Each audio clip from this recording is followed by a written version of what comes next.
सभी को नमस्कार। सेकेंड ईयर एएचडीपी में सेकंड सेमेस्टर में गायनेकोलॉजी में हमने टॉर्शन पढ़ा था और टॉर्शन की जो है चारों डिग्रियां हमने डिस्कस कर ली थी, समझ भी ली थी कि ये क्या है। आज हम इसके लक्षण जो है वो डिस्कस करते हैं। लक्षण इसके 45 से 90 डिग्री के टॉर्शन पर कोई ख़ास लक्षण पशु में दिखाई नहीं देता, लेकिन फिर भी जो मैंने नोट किया है वो ये है कि अनइजीनेस महसूस करता है। 90 डिग्री पे जब आ जाता है ना तो अनइजीनेस ज़रूर महसूस करता है। ज़्यादा लक्षण नहीं दिखाई देता, लेकिन अनइजीनेस मतलब हल्का फुल्का सुस्ती आएगी, उसमें थोड़ा महसूस करेगा। ऐसा नहीं है कि बिल्कुल ही कुछ नहीं नजर आता। 180 डिग्री के टॉर्शन, अभी मैंने आपको समझाया था कि ये लॉन्गिट्यूडिनल एक्सिस है उसका, ये 45 डिग्री पे, ये 45 जब ये घूमेगा, बच्चा है इसके अंदर बच्चेदानी में, तो वो यूं घूम गई। अब यूं घूम गई तो ये 90 आ गया, अब यूं घूम गई तो 180 हो गया, 180 पे आ गया ये यूं। आप अपना ज्योमेट्री को याद करो जो पढ़ी हुई है आपने, ये 180 का कोण कहाँ बनता है, 90 का कहाँ बनता है, वो कोण है, उस कोण के हिसाब से समझाया है इन्होंने।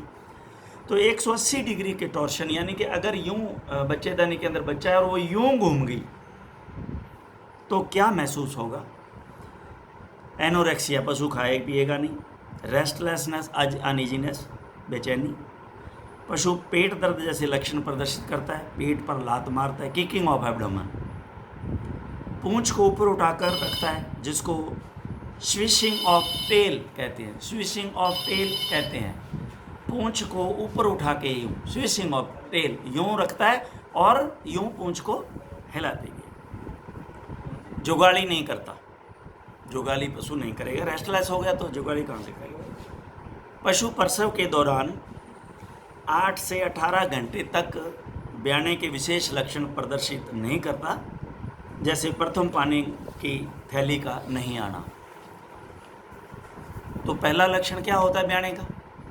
पशु का, पशु जोर मारता है, और जोर तो मारता है तो पानी की थैली कहते हैं ना, वाटर बैग, पानी की थैली, जो पहला वाटर बैग जो है वो आ गया। पानी की थैली ले वो आती नहीं है, क्योंकि वो जो यूट्रस है वो टॉर्शन हो गया उसका, और वो जगह ही नहीं है उसको बाहर आने के लिए।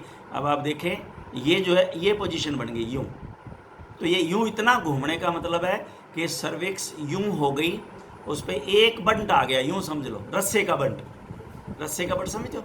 तो उसके पूरा नहीं, अभी आधा बट आया, आधा, पूरा बट तो 360 पे आएगा, आधा बट आ गया। अब वो आधा बट आ गया तो वो जगह है जो सक्रिय होगी, वहाँ से जो है पानी की थैली बाहर नहीं आएगी। पशु प्रसव के दौरान 8 से 18 घंटे तक ब्याने के विशेष लक्षण प्रदर्शित नहीं करता, जैसे प्रथम पानी की थैली का बाहर नहीं आना। पशु की श्वास दर बढ़ जाती है, हृदय गति बढ़ जाती है, 80 से 100 प्रति मिनट तक हो जाती है। जब टॉर्शन पूर्ण रूप से 360, अब ये 360 वाला आ गया, बिल्कुल यूं घूम गया यूट्रस पूरा का पूरा, एक रस्से का पूरा बट दे दो तो वो 360 हो गया। तो इसमें जो होते हैं वो लक्षण क्या क्या दिखाई देते हैं, वो अच्छी तरह से आप इनको सुनो, पढ़ो और समझो। वेजाइना का मार्ग एकदम सकरा हो जाएगा, बंद हो जाएगी एक तरह से, यहाँ तक कि एक अंगुली भी आगे खसकेगी नहीं, ध्यान रखना, ये उंगली भी नहीं जाएगी। और इसी के कारण जो गांव में जो सियाने होते हैं वो मात खा जाते हैं, क्यों? उनको ये पता नहीं होता कि ऐसा भी कुछ होता है। तो वो तो यूँ हाथ डालेंगे, आगे हाथ अंगुली नहीं जा रही, बोले भाई बच्चेदानी को मुँह को नहीं खुली, अजय बयान अड़ी को नहीं। और वो जब तक डॉक्टर के पास पहुंचता है तब तक वो पशु जोर मार के बच्चे को मार देता है, बच्चा खत्म हो जाता है। तो इसलिए इस बात का भी सावधानी पूर्वक ध्यान दें कि इसमें एक उंगली तक भी नहीं जाएगी। फीटस का फ्लूइड बाहर नहीं आएगा, फ्लूइड का जो फ्लूइड है उसका, फीटस का काई फ्लूइड वो बाहर नहीं आएगा। अंदर खिंचाव के कारण वल्वा का ऊपरी हिस्सा, डोर्सल कमीशन का अंदर खिंच जाना, ये शायद अपन ने पिछली बार कर लिया था शायद, क्योंकि कमिश्नर से याद आ गया मेरे को। कमिश्नर मैंने बताया था कि ये जो है ये कैंथस है, ये जो है ना इसमें तो ये जो कमिशर हैं इसकी, यानी कि कमिशर का मतलब दो का यूं मिलना, ये बीच की जो है इसको इसके जो सिरे हैं इनको कमिशर कहते हैं। तो अब जो वेजाइना है उसके दो लिप्स हैं, तो वे यूं मिले तो ऊपर वाला जो है वो कहलाएगी डोर्सल कमिशर, नीचे वाली कहलाएगी वेंट्रल कमिशर। डोर्सल कमिशर का अंदर की तरफ खींच जाना, मध्य यूट्रन आर्टरी की खींची हुई महसूस होना, ये मेरे ख्याल पिछली बार कर लिया था, चलिए कोई बात नहीं। पार्चुरेशन का समय वह प्रक्रिया बाह्य रूप से पशु पूर्ण प्रदर्शित करता है लेकिन प्रसव नहीं हो पाता, तथा दूसरी तरफ फीटस व मां का जुड़ाव जो प्लेसेंटा से होता है अर्थात अलग होने लग जाता है, जिससे बच्चे को ऑक्सीजन और पोषक तत्व मिलने से दिक्कत होने लग जाती है और यह टॉर्शन लंबी अवधि तक रहता है तो बच्चा मर जाता है।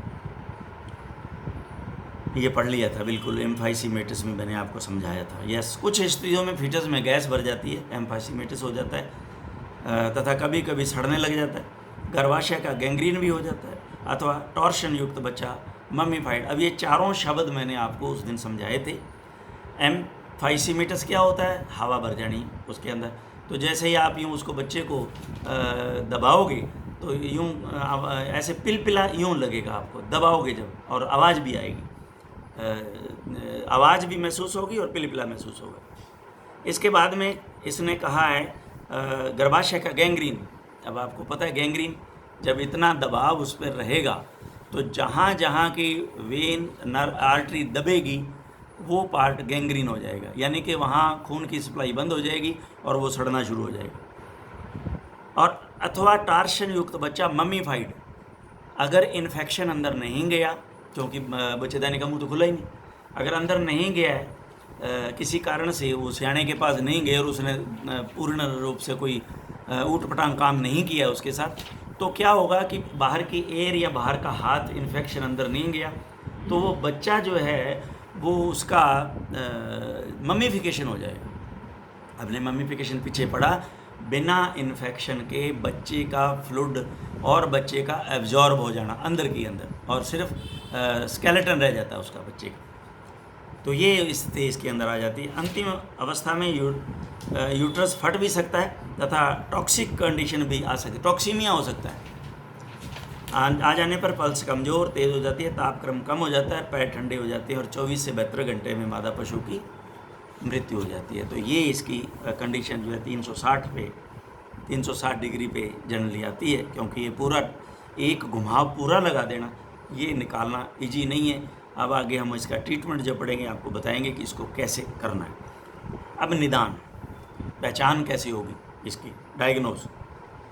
पशुपालक द्वारा प्रसव क्रिया की हिस्ट्री बतलाने के तथा पशु द्वारा प्रदर्शित लक्षणों के आधार पर पशु काफ़ी लंबे सख्त प्रसव क्रिया कर रहा होता है, लेकिन यहाँ तो कुछ मात्रा में फीटस फ्लूइड आता है और यह अथवा बिल्कुल नहीं आता। यह टॉर्शन के टाइम पर निर्भर करता है और उसकी डिग्री पर निर्भर करता है। गुदा मार्ग से यदि गर्भाशय की जांच करें तो ट्विस्ट की दिशा का आभास होता है। ट्विस्ट कहते हैं यूं घूमना, ये ट्विस्ट कहलाती है, यूं ट्विस्ट कर जाना, ये घुमाव। तो जब हम पर रेक्टम हाथ डालते हैं तो ये इस तरह का रस्से जैसा यूं मुड़ाव उसका फील होता है हाथ को। ये केस जो है वो आपको प्रैक्टिकल यहाँ करके बताएंगे गौशाला के अंदर कि इसको टॉर्शन को कैसे निकालना है, और ये सबके सामने एक बार प्रैक्टिकली दिखाएंगे करके। वेरी वेरी इंपॉर्टेंट है इसमें फील्ड में। अगर आप इसमें कामयाब हो गए तो बहुत जो है वो फेमस जो है वो कहलाओगे फील्ड में वर्कर आप। ये बड़ा इंपॉर्टेंट केस है। पशु काफ़ी लंबे सख्त तक प्रसव क्रिया कर रहा होता है, लेकिन ये यहाँ तो कुछ मात्रा में फ्लूइड आता है, यहाँ बिल्कुल नहीं आता। गुदा मार्ग से यदि जांच करते हैं तो ट्विस्ट महसूस होती है। वेजाइना के रास्ते जांच करने पर स्क्रू के पेच की तरह या फोल्ड की स्थिति, टॉर्शन की दिशा आदि का पता लग जाता है। 45 से 90 डिग्री टॉर्शन होगा तो हाथ घूमकर बच्चे तक पहुँच जाएगा, लेकिन 240 से 360 में अंगुली भी नहीं घुसेगी। अब आप इसको ध्यान से अब इसको समझो। ये मान लीजिए ये वेजाइना है, इसके थ्रू जब आपने हाथ डाला तो अगर 45 से 90 का है तो थोड़ा सा घुमाव लेगा हाथ, क्योंकि वो यूं घुमाए तो आपका हाथ यूं घुमाव लेगा थोड़ा सा और हाथ बच्चे तक पहुंच जाएगा। ये हो गया। अब अगर 180 का है तो हाथ जो, क्योंकि अब देखिए हाथ यूं है, वो अब यूं बन गया हुआ है, यूं आ गया हुआ है, अब एक आधा राउंड आ गया उस पर। अब आप क्या करोगे, अगर थोड़ा सा फोर्स लगाओगे तो यूं जाएगा हाथ, देखो पहले यूं जाएगा, फिर वो यूं जाएगा हाथ, और फिर आगे तक नहीं जा पाएगा क्योंकि ये पूरा हाथ अंदर नहीं जाएगा आपका, ये फीलिंग आएगी अब। और अगर इससे बड़ा टॉर्शन हो गया तो बिल्कुल भी कुछ उंगली तक भी अंदर नहीं जाएगी। ये आप प्रैक्टिकल जब करोगे ये पता चलेगा फील्ड के अंदर। ये बहुत ही और इसमें आगे हम ट्रीटमेंट में पढ़ेंगे कि फिर क्या करना क्या होता है। प्रोग्नोसिस, इसके रिजल्ट, प्रोग्नोसिस क्या होता है, रिजल्ट, क्या इसका रिजल्ट निकलेगा अगर ऐसा रहता है तो प्रोग्नोसिस तो अच्छा रहता है इसका प्रोग्नोसिस गुड, यदि समय रहते ही जल्दी टॉर्शन का निदान हो जावे तथा टॉर्शन 90 डिग्री तक का। बहुत आसान है ये, 45 और 90, ये 45 हो गया और ये 90 हो गया, यहाँ तक बड़ा आसान है। लेकिन 180 को भी बहुत अच्छी तरह से टैकल किया जा सकता है, कोई प्रॉब्लम नहीं आती। 180 भी किया हुआ है, बहुत अच्छा। और 180 से 200 तक का टॉर्शन रोलिंग, अभी आगे आपको ट्रीटमेंट में बताएंगे, रोलिंग के माध्यम से, ये क्या होती है रोलिंग माध्यम से ठीक हो सकता है। अतः प्रोग्नोसिस भी इसका फेयर होता है, यानी कि अच्छा होता है। लेकिन 45 से 90 का तो गुड है और ये फेयर, ये भी अच्छा होता है। अब 270 से 360 पर रोलिंग निष्क्रिय होने पर, अब ये 227 पेज पे आप ये रोलिंग करते हुए पशु को दिखाया गया। अगर ये करने के बाद भी आप फेल हो जाते हो तो उपचार जो है सिर्फ वही रहता है, बच्चे व गर्भाशय की स्थिति पर निर्भर करता है। और फिर जो है प्रोग्नोसिस फेयर भी हो सकता है और ग्रेव या गार्डेड भी हो सकता है, यानी कि ग्रेव का मतलब बुरा हो सकता है, यानी कि ख़त्म होने वाला हो सकता है, गार्डेड हो सकता है। एक ही है बात कि भी ये पशु मरेगा। ट्रीटमेंट में, अब उपचार के अंदर, ट्रीटमेंट में पहला ट्रीटमेंट है इसको मांग को पलटी देकर, रोलिंग ऑफ डैम। ये कैसे होता है ये हम आपको यहाँ प्रैक्टिकल गौशाला में करके बताऊँगा। बच्चे को फीटस को घुमाकर, रोटेशन ऑफ फीटस दो तरह के हो गए ना, एक तो माँ को पलटी देके, एक तो बच्चे को घुमा करके। बच्चे को घुमाने के लिए मैंने पीछे आपको बताया था, फॉर्क हैं पीछे जो इंस्ट्रूमेंट हैं उनको मैंने आपको बताया था कि वो डाल करके कोशिश करते हैं कि बच्चा घूम जाए, और बच्चा नहीं घूमता तो माँ को पलटी दे के बच्चे को घुमा दिया जाए। माँ को पलटी देते हैं तो भी बच्चा ही घूमता है। उसके बाद में लेप्रोटोमी। लेप्रोटोमी क्या है, पेट के तो चीरा लगाते हैं लेकिन बच्चेदानी के चीरा नहीं लगाते। पेट के चीरा लगा करके अंदर हाथ डाल के बच्चे की स्थिति को घुमा देते हैं, वापस जैसी होती है वैसा कर देते हैं, बच्चेदानी को घुमाना। और सिजेरियन सेक्शन, इसमें क्या करते हैं, पहले पेट को काटते हैं, फिर जो है वो बच्चेदानी यानी कि यूट्रस को काटते हैं और काट के बच्चे को निकाल लेते हैं, फिर उसके टांके लगाते हैं। तो इनको अपने एक एक करके अलग से समझते हैं। पहला है माँ को पलटी देकर, रोलिंग ऑफ डैम। इसमें क्या करते हैं, यह सबसे पुराना व सरल तरीका है और बहुत ही आसान है, इसमें कोई प्रॉब्लम नहीं आती, कोई दिक्कत नहीं आती, कोई ज़्यादा मेडिसिन की ज़रूरत नहीं, कहीं कोई प्रॉब्लम नहीं आती, और बड़ा आसान तरीका है और बड़ा इजी तरीका है। ये समझाऊंगा मैं आपको अच्छी तरह से प्रैक्टिकली। हमेशा माँ को पलटी देने के लिए पशु को खुली मुलायम व घास युक्त ज़मीन यानी पोली जगह पे गिराएं, कुल मिला के सीधी सी बात है। और थोड़ी सी वो जगह स्लोपी हो तो बढ़िया, नहीं तो ऐसा कुछ नहीं है, मैंने फील्ड में बहुत किया है, कोई ज़रूरत नहीं है कि कहीं स्लोपी जगह ही हो, ऐसा कुछ नहीं। समतल जगह पे भी आप उसको गिरा लें पशु को इस क्रिया को करने से पहले थोड़ा सेडेटिव मैंने तो आज तक नहीं दिया, किसी टीके की आवश्यकता नहीं होती, लेकिन ये कह रहा है तो चलिए मान लेते हैं कि थोड़ा सेडेशन आप दे सकते हैं, ताकि अगर कोई ज़्यादा फ्यूरियस पशु हो तो इसमें कंडीशन है, लेकिन मैंने प्रैक्टिकली कभी नहीं दी, ताकि रोलिंग आराम से हो सके। वैसे पशु थका हुआ होता है, अतः इसकी आवश्यकता नहीं के बराबर है, ये बिल्कुल सही है। इस क्रिया के लिए पशु को धीरे से गिरावें। अब ये गिराने की क्रियाएं आपको मैनेजमेंट में अच्छी तरह दोबारा समझ लेना। अब ऐसा जो जानवर होता है, भैंस को खास तौर से कैसे बिठाते हैं, गाय को कैसे बिठाते हैं, तो ये आपके नॉलेज में होने चाहिए, वेरी वेरी इंपॉर्टेंट है, यहाँ पे ये बड़ी इंपॉर्टेंट है। धीरे आगे के पैर एक जगह बांध लें, पीछे के पैर अलग एक साथ बांधें तथा मुंह में मोरा लगा दें। कभी भी चारों पैरों को एक साथ नहीं बांधे। अब ये यहाँ मैं इससे सहमत नहीं हूँ, इससे मैं सहमत नहीं हूँ, इससे मैं सहमत नहीं हूँ। ये जो तरीका इसने बताया गया है, चाहे इन्होंने ठीक बताया होगा, लेकिन ये तरीका गलत है। ये क्यों गलत है मैं अभी आपको बताता हूँ। अगले पैरों को आगे बांध दिया, पिछलों को पिछले बांध दिया। अब आप जब बैठोगे थ्रू वेजाइनल चेक करने के लिए, क्योंकि जब आप टॉर्शन निकालते हो तो हाथ जो है आपका रोलिंग करते समय वेजाइना में अंदर होना चाहिए। इससे क्या फ़ायदा होता है, इससे ये पता लगेगा आपको कि आप की उंगली उसके अंदर अगर है तो पलटी देने से मरोड़ी ज़्यादा चढ़ रही है या उतर रही है, ये आपकी उंगली बताएगी उसको। उंगली अंदर है तो टाइट हो रही है तो रुक जाओ, ये सिम्टम है इसका। ये मैंने बड़ी अच्छी तरह प्रैक्टिकल किया हुआ है। ये एक निशानी है, जैसे उंगली आपके अंदर है, अब आपने पलटी दी, वो टाइट हो रही है या लूज हो रही है आपको बता देंगे। अगर आप पीछे नहीं, अगर आप पीछे बैठते हैं तो पीछे वाले पैर अब दोनों बंधे हुए हैं, अब वो दोनों पैर जोड़ के आपके सिर में मार सकती है, थोबड़ा फोड़ देगी आपका। बहुत गलत बात है। लेकिन अगर आपने इन पैरों को या तो अगले पैरों के साथ बांधो या इन पैरों को जो आगे गर्दन है उसके ऊपर से लेके रस्सी और बांध दो उसको, क्योंकि पलटी देते समय पैर इकट्ठे होने चाहिए। अब उसके पैर इकट्ठे हो जाएंगे, कोई उसको प्रॉब्लम नहीं आएगी। लेकिन अगर आपने खाली छोड़ दिए तो ये किसी के भी मार सकती है। इसलिए मैं तो क्या करता हूँ, दोनों आगे वाले पैर बांध लेता हूँ, पीछे वाले बांध लेता हूँ, फिर इतना खुले रस्से से दोनों अगले और पैरों पिछलों को भी बांध देता हूँ, इतने खुले से ताकि वो बैठते समय पैरों को इकट्ठा कर सके। पैरों को यूं नहीं बांधे, पिछले और अगलों को यूं नहीं बांधे, यूं बांधे इतनी दूरी पे, ताकि अगले पैर यूं हो सके और पिछले पैर उसके यूं मुड़ जाएं जब वो बैठे। It is very important thing. ये फील्ड के अंदर मैंने करके देखा है।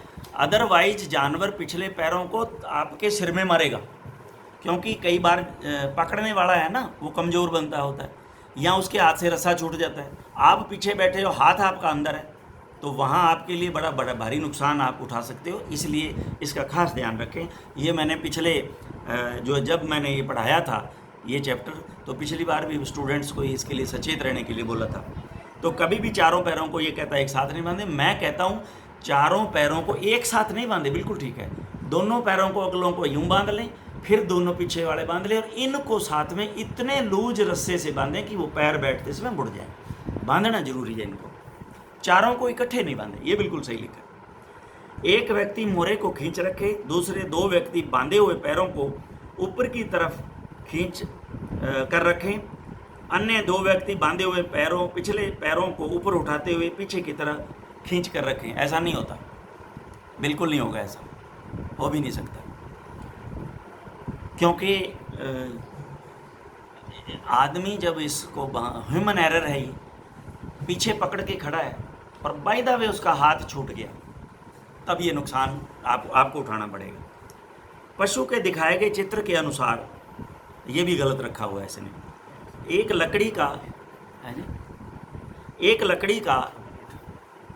एक लकड़ी का 9 से 12 फीट लंबा, इतने लंबे की वैसे ज़रूरत तो नहीं है, चलिए 12 की ज़रूरत नहीं है, 8-9 फीट का तख्ता हो तो मैंने आसानी से ये काम किया हुआ है। 8-12 इंच चौड़ा, ये बिल्कुल ठीक है, इतना ज़रूर होना चाहिए। इसके पश्चात स्लॉप की तरफ शीघ्रता से 4 से 5 पलटी मादा पशु को गर्भाशय घुमाव की दिशा में ही दे। नो, ऐसा नहीं होता।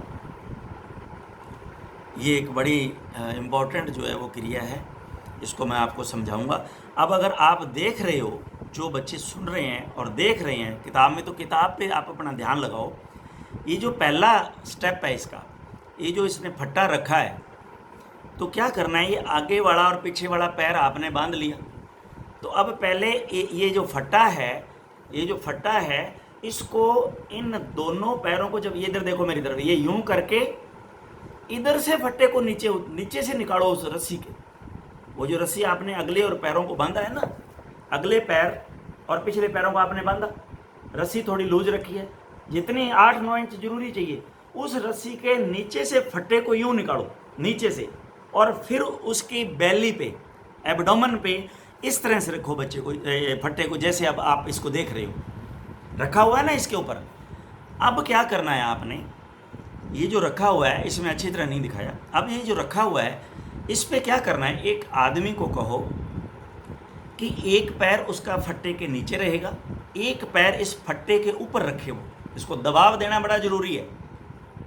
अगर इसको दबाव नहीं दिया तो जैसे ही आप पलटी दोगे बच्चा साथ ही पलट जाएगा, नहीं खुलेगा यूट्रस, ये टॉर्शन।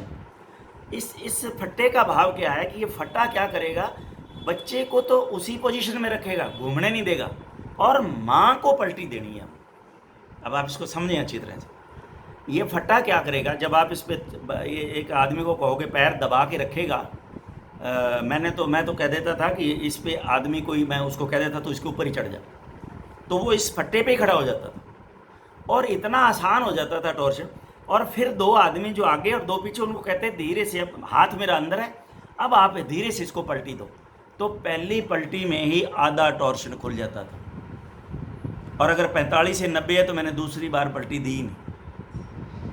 अब क्या करना है, जैसे ये पलटी आई तो ये ऊपर की साइड आ गई, देखो ये सेकंड पोजीशन आ गई, इसके बाद ये थर्ड पोजीशन आएगी। अब जब सेकंड पोजीशन आएगी तो उस आदमी को कह दो अब तू उतर जा, अब तेरी ज़रूरत नहीं है, क्योंकि उल्टा हो गया ना पशु, तो ये सेकंड में बिल्कुल उल्टा हो गया, अब ऊपर खड़े रहने की ज़रूरत ही नहीं। अब जो है धीरे से उसको राइट, ये देखिए पलटी थर्ड आ गई स्टेज। अब अगर आपने एक और पलटी देनी है तो अब आप उस जानवर की ये यहाँ से आगे इसके दोनों आगे और पिछले पैरों को इकट्ठे करो और बिठा के फिर एक पलटी दे दो उसको, फिर यही पोजीशन लाओ जो पहले वाली है, फर्स्ट वन। अब फट्टा सेकंड बार जो रखना है वो पहले वाली पोजीशन ला के ही रखना है, ये ध्यान रखना।